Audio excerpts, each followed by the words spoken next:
ISPCS YS में स्वागत करते हैं। 17 बीपीएससी री एग्ज़ाम के बारे में जो अपडेट है उससे रिगार्डिंग है। ठीक है, जो लोग गर्दनी पर पहुंच गए हैं वहां से वीडियो देख रहे हैं उनको बहुत बहुत धन्यवाद, और जो लोग नहीं पहुंचे हैं उसको जल्द से जल्द उनको पहुंचना चाहिए।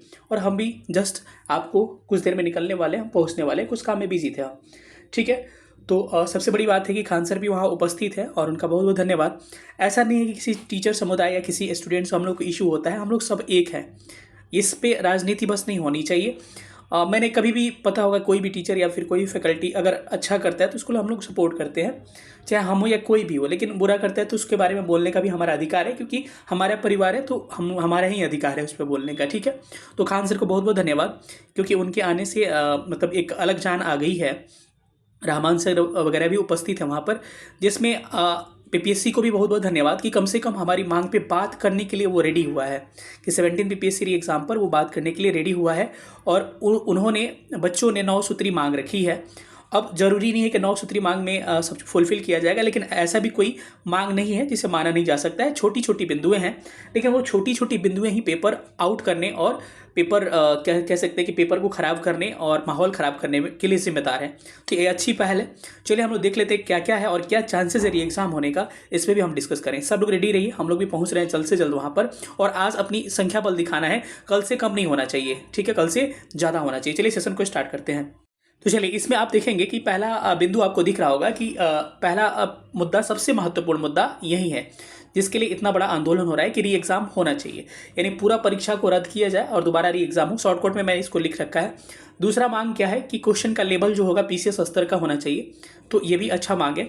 तीसरा मांग है कि डिटेन जिनको किया गया था 4-5 विद्यार्थियों को, उनको छोड़ दिया गया है, लेकिन उन पर एफआईआर दर्ज किया गया है, तो एफआईआर को वापस लिया जाए और बिना शर्त उनको क्या किया जाए, बिना शर्त एफआईआर उनका वापस लिया जाए।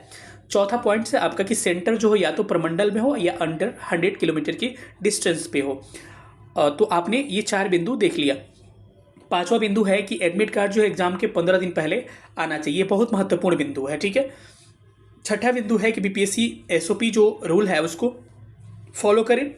सातवां है आपका कि आपने देखा होगा इस पर काफ़ी समस्याओं का सामना करना पड़ेगा, क्योंकि प्रश्न का इस बार तो चलिए लेवल इजी टू मॉडरेट था, लेकिन जब प्रश्न का स्तर बढ़ेगा, स्टेटमेंट वाले प्रश्न ज़्यादा होंगे, वहाँ परेशान होंगे बच्चे, टाइम मैनेजमेंट खराब होगा।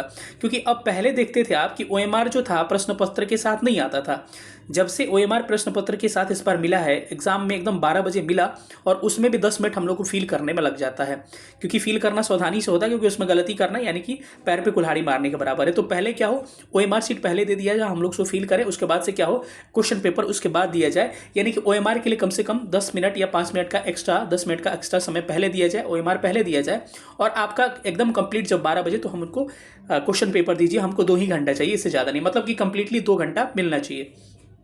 और मेरा मांग इसमें और रहा कि बीच बीच में जो आके परेशान करते हैं कि आपका रेटिना स्कैनिंग करना है, फलाना करना है, ढिमकाना करना, उनको भी थोड़ा सा 2 घंटा हम लोग पहले बैठे रहते हैं, उन्हीं में कर लेना चाहिए। मेरे ख्याल से 11 बजे तो एंट्री क्लोज हो जाते हैं, एंट्री क्लोज के बाद से करवा लेना चाहिए। मेरा मतलब इस तरह से एक एड पॉइंट है। ठीक है, सातवां है कि ओएमआर पहले, हाँ हम इस पर डिस्कस किए थे। आठवां पॉइंट है कि इन्विजिलेटर जो होते हैं उसमें उनका परीक्षा प्रणाली का पूरा पता होना चाहिए, क्योंकि हमारे भी सेंटर पे क्या हुआ था कि कई लोगों को ये भी पता नहीं था, बेचारे वो लोग को कोई गलती नहीं थी, तो हम लोग बोल रहे थे कि क्या करिए कि आप पेपर पहले ओएमआर पहले दे दीजिए या फिर पहले पेपर दे दीजिए, क्योंकि ओएमआर उसी में था। वो लोग बोलते थे कि हम लोग को आधे से 12 बजे, कई लोग को पता भी नहीं था कि 12 बजे, वो लोग बेचारे कंफ्यूज थे। तो उनको पूरे एक ट्रेनिंग की तरह, पहले ही ट्रेनिंग के तहत उनको बताया जाए कि क्या क्या हो, या फिर एक कॉन्फ्रेंस की तरह करके, या फिर मीटिंग, जूम मीटिंग टाइप करके सबको ट्रेन करना चाहिए क्षेत्रीय स्तर पर। ठीक है, और एक लास्ट पॉइंट है कि जो, क्योंकि हम लोग सबका हित सोच रहे हैं कि जो हमारे साथी छूट गए थे, जो 90-93 हज़ार की बात किया जा रहा है, री ओपन जो होगा एग्जाम का पोर्टल, री ओपन होना चाहिए। लेकिन एक बात ध्यान रखिए, सारी मांगे मानी गई तो मैं आपको निश्चित तौर पे कह रहा हूँ कि कंपटीशन लेवल बढ़ेगा और आपको, हम लोग को दम से तैयारी करना पड़ेगा, और इसमें आपका भी सहयोग करेंगे हम। ठीक है, तो अच्छा से तैयारी करना पड़ेगा, क्योंकि कहीं ना कहीं एग्जाम का जब समय बढ़ता है और अधिक अभ्यर्थी इसमें होते हैं तो कंपटीशन लेवल बढ़ेगा आपका, तो उसको हम लोग मेहनत करेंगे। लेकिन हाँ, एक फ्री एंड फेयर एग्जाम होना चाहिए, ये पहला हमारा क्या हो, प्रायोरिटी हो। ठीक है, तो सबसे पहला प्रायोरिटी क्या है, एग्जाम दोबारा हो, और एग्जाम पेपर को कैंसिल किया जाए, और एक पाली में और एक बार में सारे विद्यार्थियों, 4,83,000 विद्यार्थियों का एग्जाम कराया जाए। ठीक है, तो बस यही बात है।